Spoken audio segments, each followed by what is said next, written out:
guys, what's going on there? I'm Vile Self, and I got some team deathmatch gameplay on Call of Duty Ghost for you on the map Strike Zone. I'm going to be reviewing the new Godzilla movie. I went out and saw it last night with my girlfriend, and I'm going to tell you guys what I thought about the movie, just a little bit about this gameplay. I'm using the MSBS. As you can see, my class setup right there. 3 attachments on it, kind of noobing it out, going a little bit ham. But yeah, I'm just trying to get this gun gold, man. It's one of my least favorite assault rifles that I've attempted to get gold so far. But I get a pretty good score in this game. I get a pretty good kill streak going on. I start to think maybe I'm getting close to my first ever chem strike. And then of course, as usual, I do something completely stupid to fuck myself and screw myself out of a legit chem strike. But anyways, on to the movie. So me and my girlfriend, we go out last night. There was two early screenings last night for Godzilla, one at 7:30 and one at 10:30. We got the 10:30 show, and so we go there. And I always see my movies in IMAX 3D if it's available, and that's how I do it. Go big or go home. So we went there, big screen, big sound, 3D, all the bells and whistles. And I gotta say, I had high hopes for this movie. I was really excited. I've been looking forward to this movie for a long time. And I really thought this movie was gonna blow me away. And unfortunately, it didn't. And there's several reasons for that. And I'm gonna try to go over them. I'm gonna try not to give any spoilers out.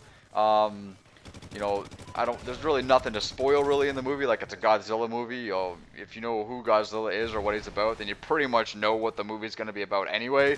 So there's not really much I can spoil. But needless to say, I mean, in the a protagonist, he's not an antagonist. So he's basically the good guy in the movie, which he was in the classic movies as well. He always fought other monsters and stuff like that. And if you've seen the previews, you've probably seen that there are other monsters in this movie. So the first gripe I had with this movie is that the other monsters were in the movie more than Godzilla was. Now, I found that to be really confusing. Godzilla is in the movie for a total of maybe, and I'm just ballparking this right now, maybe 45 minutes. And the movie's over 2 hours long. Let me just put that out there. So 2 hours and something. And I don't know if that includes previews or not, but it's listed at, I think, 2 hours and 3 minutes or something like that. So, yeah. The other monsters in the movie are in it basically from the beginning. And they're in it through the whole thing. And Godzilla's in it for a total of maybe 45 minutes to an hour.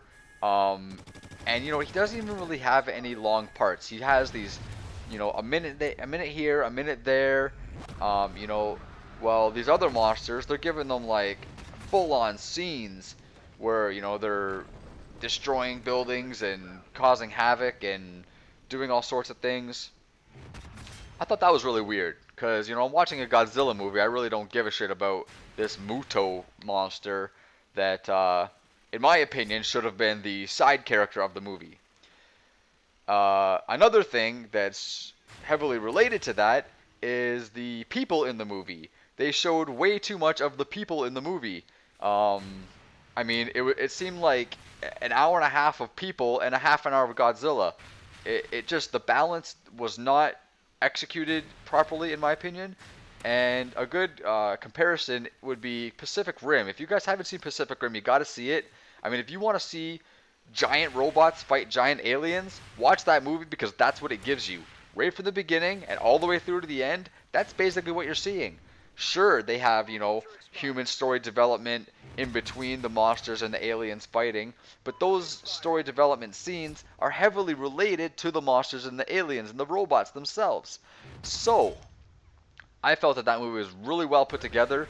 I felt that, and this is Pacific Rim I'm talking about, I felt like it was, as far as, the type of action movie that it was. Here's my blunder here. If I can try to drop shot this guy and I get stuck on the wall as he runs by me.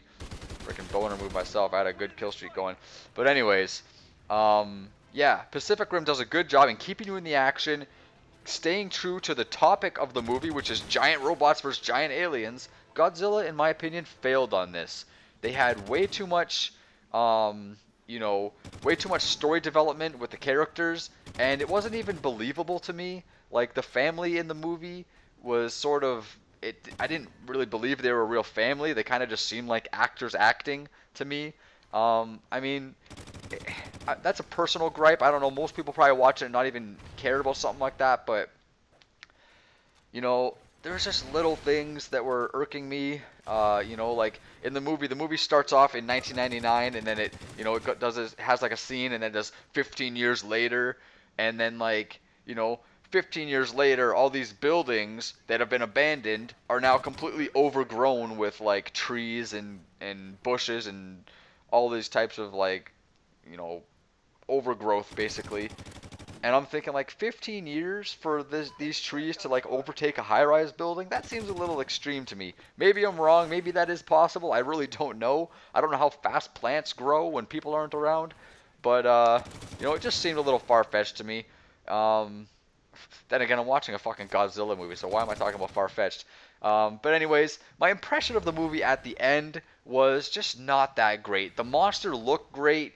I mean, the fighting scenes with the monster were great, although they kept showing, they would show a fight scene where Godzilla would do a move, and then they would go back to people, and then they'd go back to the monsters, and you'd see one move, and then you'd go back to people, and it just kept going back and forth, and I did not want to see these people anymore. I just wanted to see the monsters. There wasn't enough monsters in this movie. My overall opinion of this movie is that I think it's worth seeing, but I don't think it's something that you need to rush out and see right away. You might want to wait until it comes out on Blu-ray or whatever. I'm going to give it a 6.5 out of 10. That's my score. I hope you guys enjoyed this review. I hope it was helpful. I hope I didn't knock the movie too much. It was good. I did enjoy it. It just wasn't exactly what I expected it to be. Anyways, guys, thanks a lot for watching. This gameplay is over. I'm Vile Self. Peace out.